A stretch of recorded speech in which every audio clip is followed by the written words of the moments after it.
আগামী ৬ মাসের মধ্যে শেষ হওয়ার কথা। ঠিকমতো কাজ যদি চালু থাকে আমাদের দপ্তর থেকেও যেটা আমরা জেনেছি যে পক্ষ থেকে এটা করা হচ্ছে। তো প্রায় ১৫ কোটি টাকা, ১,৭৪,০০,০০০ টাকা আনুমানিক ব্যয় করা নির্দিষ্ট করা হয়েছে। তো এই এলাকা দীর্ঘদিনের এটা একটা দাবি বলবো, সমস্যা বলবো বা চাহিদা বলবো। দীর্ঘদিন ধরে কাঠের বীজ ছিল, তো বন্যার সময় এটা একটা আতঙ্কের বিষয় থাকতো। পাশাপাশি বিভিন্ন সময়েও অনেক দুর্ঘটনা ঘটেছে। তো এই এলাকার এটার সঙ্গে একদম বাধাঘাট থেকে আরম্ভ করে টোটাল রামনগর এই অঞ্চলের প্রত্যেকটি প্রচুর লোক ডেইলি প্রায় ১,০০০ উপর ব্যক্তি আসা যাওয়া করে এই ব্রিজটা দিয়ে করতে।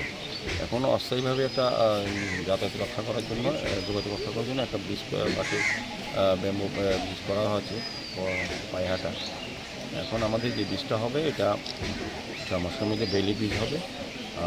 আমি বলবো যে অনেক দিনের পর একটা আশাপূর্ণ হতে যাচ্ছে, স্থায়ীভাবে একটা সমস্যার সমাধান হতে যাচ্ছে।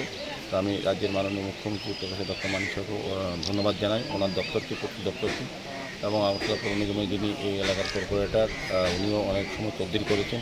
এই এলাকার যারা আমাদের জনগণরা আছেন, আমাদের প্রত্যেকে আমাদের সঙ্গে প্রায় সময়ই প্রায় ৪০ বছর যেটা দাবি ছিল এই এলাকার লোকের, এটা সমস্যা সরকার করতে যাচ্ছেন। তো আমি আপনাদের মাধ্যমে সবাইকে অনুরোধ করবো যে এলাকায় যারা বসবাস করেন বা এই বৃষ্টিকে যারা ব্যবহার করতেন, ৬ মাস অন্তত একটু কষ্ট করুন, সহযোগিতা করুন। অ্যাটলিস্ট যতটা আপনার ঠিকাদারকে বা আমাদের দপ্তরের আধিকারিকদের, মানে প্রতি দপ্তরের আধিকারিকরা আছেন, তাদেরকে সহযোগিতা করবেন, তত আগেই কাজ শেষ হবে।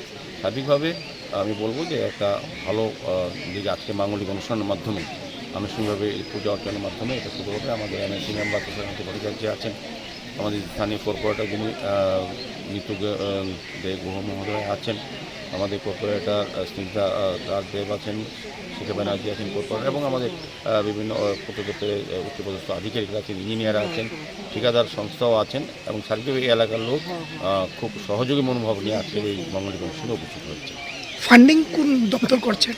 পূর্ত দপ্তর, ত্রিপুরা রাজ্য সরকার।